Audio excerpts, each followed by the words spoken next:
सभी को नमस्कार। मीमांसा संस्कृत क्लासेस के प्लेटफॉर्म पर आप सभी का स्वागत है। और जैसा कि हमने एचटेट टीजीटी पीजीटी में जो समास प्रत्यय जितना भी सिलेबस लगा हुआ, नहीं केवल समास प्रत्यय अपितु जितनी अष्टाध्यायी, हम सब उनके प्रश्नोत्तर के रूप में ये हमने एक प्रैक्टिस सेट की श्रृंखला शुरू की है। तो उसी संदर्भ में अब आज आपके लिए और प्रत्यय का वीडियो लेकर आ रहा हूं।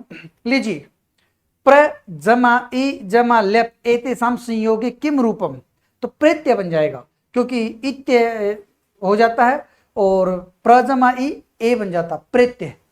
ठीक है, चलिए।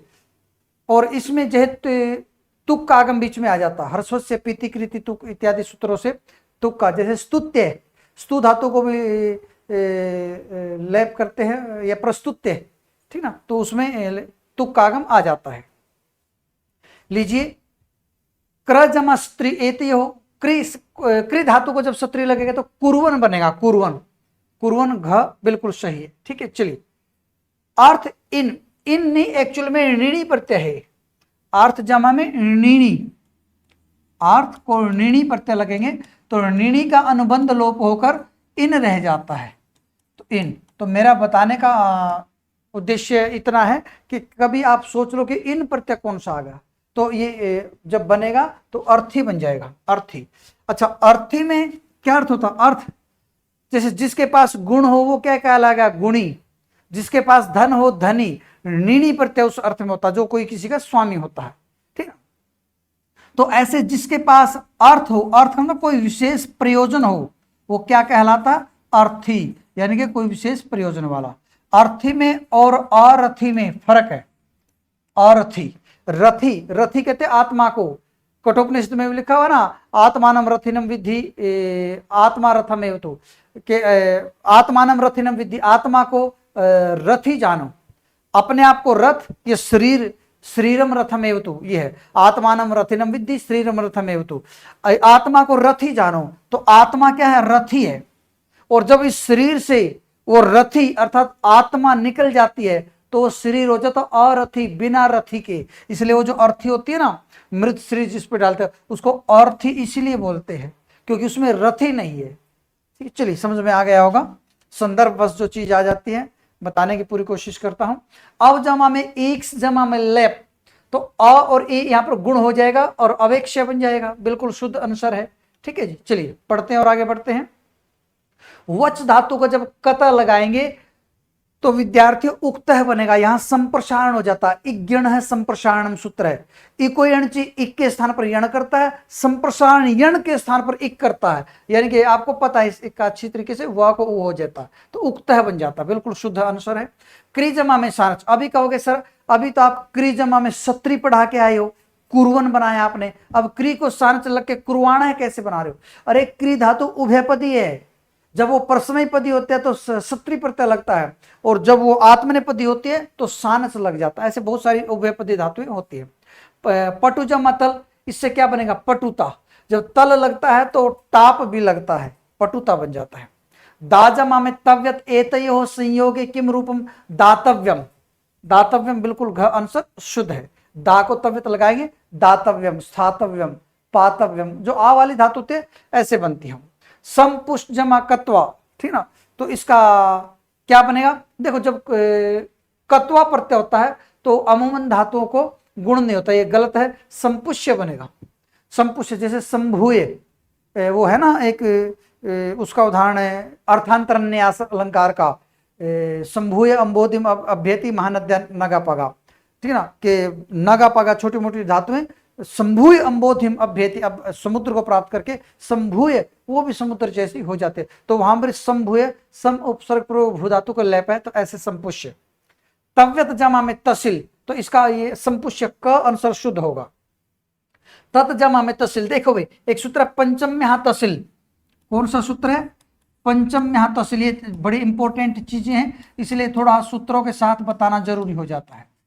जब आपको पंचमी विभक्ति लगानी है तो उसके स्थान पर तहसील लगा सकते हो, ये तह रह जाता है। जैसे आपको दिल्ली में ये नहीं पता पंचमी में क्या बनेगा, तो दिल्ली तह कर दो, दिल्ली तह। तो जितने शब्द आप ऐसे पढ़ते हो ना, ततः, कुतः, वयतः, ठीक ना, या दिल्ली तह, तो ये तसिल प्रत्यय होता है, सूत्र पंचम में यहां तसिल। आगे सास जमा में तल, ये एक्चुअल में गलत कर दिया इन्होंने, सास जमा में तल नहीं होता, क्योंकि तल प्रत्यय जो स्त्री प्रत्यय होता है शब्द से लगते हैं, धातु से नहीं लगते। देख लेना, जैसे गुण, सॉरी गुण तो तद्धित है, वैसे तद्धित भी शब्दों से लगते हैं, धातु से लगते हैं केवल और केवल कृदंत। देखो अब ये गलती नहीं करता तो क्या मैं इतनी चीजें सिखाता आपको? नहीं सिखाता। तो गलती बहुत कुछ सिखाती है आपको। तो धातु से कृदंत तो लगता, स्त्री प्रत्यय या जो आपके ये तद्धित है वो नहीं लग सकते। तो इसमें त्रिच प्रत्यय देना चाहता था शायद वो, त्रिच, क्योंकि रूप इसने त्रिच का बना। तो सासितु में त्रिच प्रत्यय है। त्रिच बता सकते हो विद्यार्थियों, सृष्टा में कौन सा प्रत्यय? सृष्टा, सृष्टा में भी त्रिच है, सृज धातु को त्रिच प्रत्यय लग के बनता, इसलिए प्रष्टा पूछने वाला, प्रष्टा प्रष्टारो प्रष्टा, इसमें भी त्रिच है। तो त्रिच प्रत्यय का थोड़ा और नॉलेज ले लेना, ये परीक्षाओं में काफी आता है। चलिए पढ़ते हैं और आगे बढ़ते हैं। तो क्री को सानच लग गया, कुरवाणा बन गया, ये अभी बता दिया था। मृत जमा में मैट, मृण में होता है, मृण में मिट्टी जैसा, मैट प्रत्यय लगता है, मैट, ठीक ना। जल में जल से युक्त। आंग स्थाकत आस्थित, ये आस्थित एक वचन में है, चलो आस्थितम कर लेते हैं, नहीं तो आस्थिता में भी वही है पर ये बहुवचन है। तो आस्थित ये रहा, आस्थितम, ठीक ना। अस्थित इन्होंने बिल्कुल गलत कर दिया भाई, देखो, ठीक है, अस्थित नहीं होगा, आंग जम स्थाकत आस्थितम, ये शुद्ध हो सकता है। सॉरी, ठीक है ना। तो इस चीज का ध्यान रखेंगे आप। देखो ये चीजें गलती बहुत कुछ सिखा रही है, और गलती अधिगम का हिस्सा होती है, उसको सहज स्वीकार करना चाहिए। उपदिश जमा में तव्यत होता, उपदेष्टव्य होता, उपदेष्टव्य बिल्कुल गलत है, उपदेष्टव्य है, ठीक ना। देखो मैं बता देता हूं, उपदेष्टव्य या उपदेष्टव्यम भी हो सकता है। ऐसे प्रच्छ धातु को जब लगाओगे, प्रच्छ को, तो प्रष्टव्यम बनेगा, प्रष्टव्यम, प्रष्टव्यम। तो तव्यत प्रत्यय, सह का सोढ़व्यम, वह का वोढ़व्यम। तो बहुत सारी धातु हैं, अभी तो गम का गंतव्यम, ठीक ना। कर सकते हो आप प्रैक्टिस इनकी। राज जमा में कतः एतयो संयोगे किम रूपम, राजितम बन जाएगा। हाँ बिल्कुल शुद्ध है, कोई ऐसी बात नहीं। द्वैष्टिक तल, द्वैष्टिकता, तल और टाप लग जाता है, द्वैष्टिकता, ठीक ना। सिद्ध जमा में कतः सिद्ध या सिद्धम, ठीक ना। सिद्धि में कतिन प्रत्यय है, सिद्धि में कौन सा प्रत्यय? कतिन। और सिद्धम में कता प्रत्यय, इसको भी झलाम जशंते या झलाम जस जस इत्यादि सूत्रों से ये ता को धा बन जाता है। स्थाकतः, स्थित, देखो पा बनेगा जो है, एक मिनट, पीता, पिया हुआ, स्था का स्थित या स्थिति, कतिन प्रत्यय है, देखो, ठीक ना। तो यहां पर स्थित शुद्ध रूप है। ग्रह को जब कत्वा लगाएंगे तो गृहीत्वा बनेगा, और ग्रहित्वा नहीं बनेगा, देखो ये बनेगा गृहीत्वा। अब ये क्वेश्चन आपको पजल कर सकता है, बता देता हूं। जब धातु तो होती है ग्रह, संप्रसारण होकर इसको गृह बनता।